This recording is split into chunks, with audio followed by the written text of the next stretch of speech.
Hey you guys, I'm back. This your girl Miss Benzie. Just coming back at you. I just want to do another video for you since I did promise you guys one on today. And so basically I wanted to talk to you guys about a conversation that me and my friend girls have had several different times, but mainly the conversation or the question, the topic was basically what women really want from a man going into a relationship, whether you're married or dating or something. Guys, um, and this is good. This is good information for us women too. So for those of you women that are watching or that do watch this, definitely take notes. I'm gonna try to pinpoint some things, and even for you guys that are watching, take notes because you will lose a good thing. You will lose a good woman, possibly, if she's for you. You will lose her if you're not paying attention to what is required and what is needed in order to sustain your relationship. And a lot of times we have different males that are you have the regular males and you have the alpha males. And for those of you who are not familiar with alpha males tend to be more dominant. They require that ego boost, to always feel like they're in control, that they're in charge, where they know what they're doing. And a lot of times they don't know what they're doing. And even with some of the regular men, and I'm not down on any man that's out there, but when you are, and then for the regular men, they feel that they know what they're doing. And a lot of times they don't really know. They get lost throughout the process of the courtship or even in the marriage, and they lose focus on their mate. And so, me being a woman, and I've been married before, so I can kind of, give some feedback and some advice to those of you who are already married, maybe even struggling in your marriage. I'm not a life coach, but, I think we all can play a part as a role in being somewhat of a life coach based upon our own testimonies of what the things that we've encountered, been through, and struggling with. But in that regard, getting on with my topic, men, and I want to. That's why I type this for the men because it's not really a lot of different videos on YouTube, really on the internet, really um, getting into the concept of talking to men directly. It's normally relationship being brought with the relationship, but not really directly towards the man because the man is really supposed to be the head, the meaning the leader, not necessarily being controlled, not necessarily being controlled or even controlling their mate. And a lot of men have that wrong. They tend to feel that they're not a man if they're not running the household in regards to everybody falling under his orders. But that's not what God initially intended. His initial intention is for the man to lead because he is supposed to be that provider, the strongest one, meaning when that woman is weak and the rest of the family is weak, he's there to keep things going. And I think that's what have messed a lot of men mindsets up, to where when they get in a relationship, it's like, oh, it's my way or the highway, or you can be replaced, and all these different ego things, and it's not about that, guys. It's really not. You will lose what you have every time when you can't um suffice the woman. That woman is what's going to complete you. Meaning, going back to scripture, I mean, it wasn't intended for the man to be alone. It was intended for him to be as a couple, as a whole, WHOLE, whole, meaning completion with that woman, that second partner. And so that's why I'm saying today for you guys, if you met that special one, or she's special to you in some shape, fashion, or form, being you are dating her, or you're married to her, pay attention to her. We as women, we like to be paid attention to. We like our attention. Give us attention. If you're that type of guy that set your time aside to do something nice for your lady, I don't care if it's just I'm gonna blow my guys out for my boys out for, the weekend, and I'm gonna take this time out to go do something nice with my woman. Do that. Don't wait for your woman to have to ask you to, um, I'm trying to think of something off top. Like taking her out of town, or getting a hotel room, even though you got a whole house or a whole apartment by, to yourself, or maybe you and your roommates, or she has a whole house or a whole apartment. Take her out, do something different, surprise her if she's working or works, surprise her on a job and send her flowers. It don't have to be the most lavish thing or gift.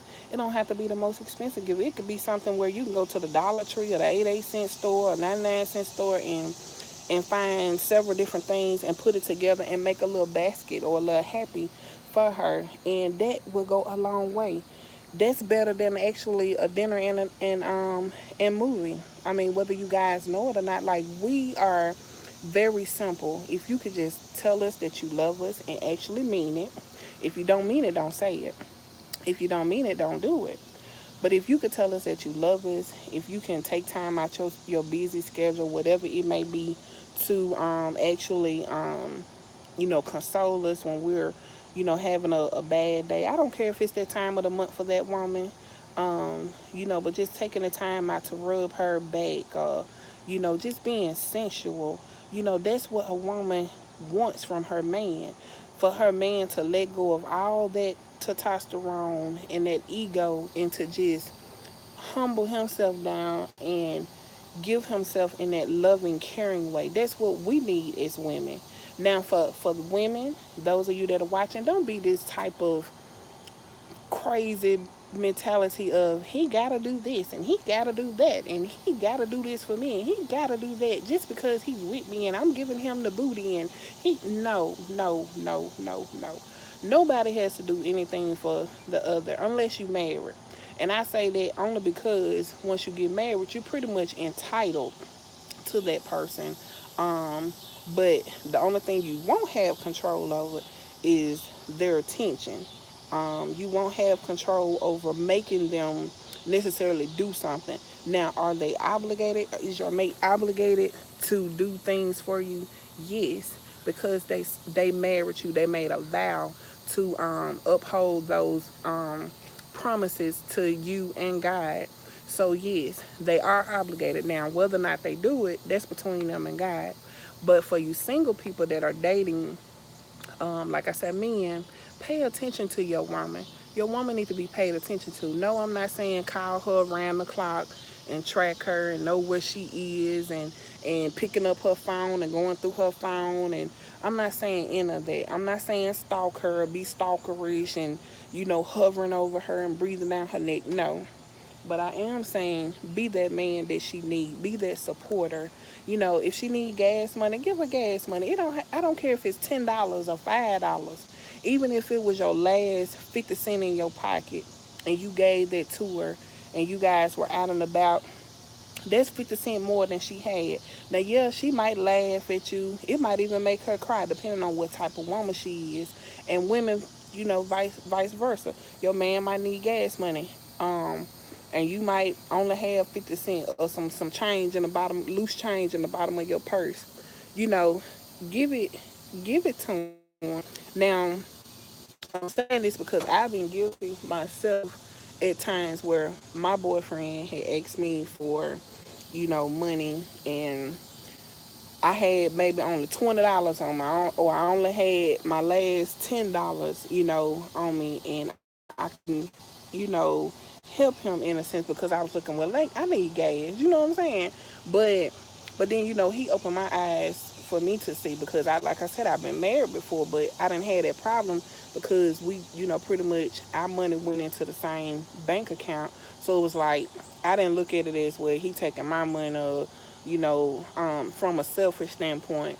But when you get back out on your own and you having to survive on your own and you don't have any help, you be counting every nickel, every penny, every crumb. Even when you're going through the fast food drive-throughs, you count every crumb. So with that being said, um, oh, it's doing fine. Y'all excuse me. You ain't getting that about mosquitoes, are you? Oh, she on the radio. So, with that being said, you just have to just continue to do whatever it is that you can do, and then that way you can be complete in your relationship or your marriage. And so, like I said, with that being said, you want to make sure that you give them whatever it is that you have. And so he taught me that, and I'm appreciative of that. So, hey, honey, if you're watching, thank you. I appreciate, you bringing it to my attention, and me having to learn that, because that do play a big role as far as trust. So that's a good thing, and in relationships, you have to continue to build. It's never an ending situation. Even if you guys trust each other, it's still building day by day. So it's a good thing. So even that, you always want to continue to build and build. It is like a ladder. You're going up from step one all the way up to how many other steps that ladder has.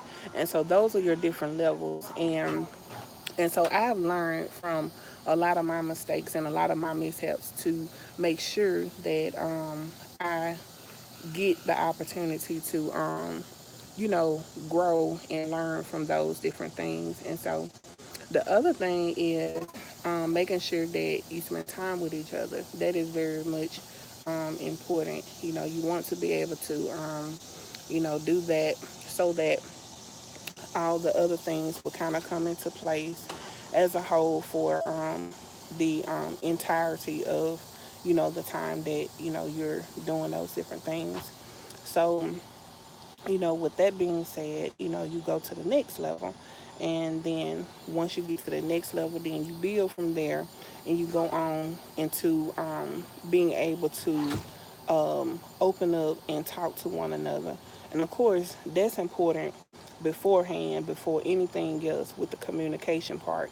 But you're still building on those things, the communication, the trust, um, just because you having sex don't mean you trust each other. Just because you talking don't mean you have good communication. The same way with spending time with each other. Men, you need to spend time with that woman. And spending time is not just, oh, you come over and we sit and we talk for a few, and then we lay down and we sleep together. Oh, we don't spend time together. No, I'm saying spending time is when you make the time and then you put in the effort to do something constructive with each other. Um, I have been on dates in my past where it was boring, and when I say boring, I hadn't learned nothing about this person. You want to see all the good sides, good and bad sides to a person. That's how you grow, and then they need to be able to see the good and bad sides to you as well. So that's why I say spend time with each other. Go do recreational things. Go to the park. Be able to be at the park where you guys not arguing, and you're able to talk about things. You're able, and then cuddle when you're doing these things, because when you do that, that is allowing you to grow closer. And then now that woman can nurture that man can nurture that woman. She can feel some of those places that he's never been touched without being sexual. So it's important to be able to cuddle when you lay down to spend a night at his house or her house. Lay down and hold that person. Before you leave, hug that person. Before they leave, hug them. Men, kiss your woman hand, kiss her on the neck, kiss her on her forehead, kiss her on her nose. Do those things. If you don't do it, somebody else will. And guess what? You can't be mad when somebody else do it. Same thing for you women. Do the same thing to your man. If he said, well, no, I don't like that, don't do that, don't do that. But if he like it and he's embracing it, continue to do that so that you don't lose that connection that you guys have. And so I'm telling you, all these different little tips will help. Pray together, read your Bible together. For those of you that are in church and religious and, whatever, do those things together. Go to church together, whether it's his church or her church, go to church together. Go on little small trips. It don't have to be several hours away. Find different little spots in your community and, within the area to go, different places. And when you're able to do that, then you learn also as well. So that's pretty much it, you guys. Leave comments, questions, like and subscribe, and I will do the same for you guys. Oh, and I'm sorry for the noise, the interruption, but you know I am at a family house. So with that being said, I'm out. So I look forward, and I hope this helps somebody. All right, I'll do a part two and go from there.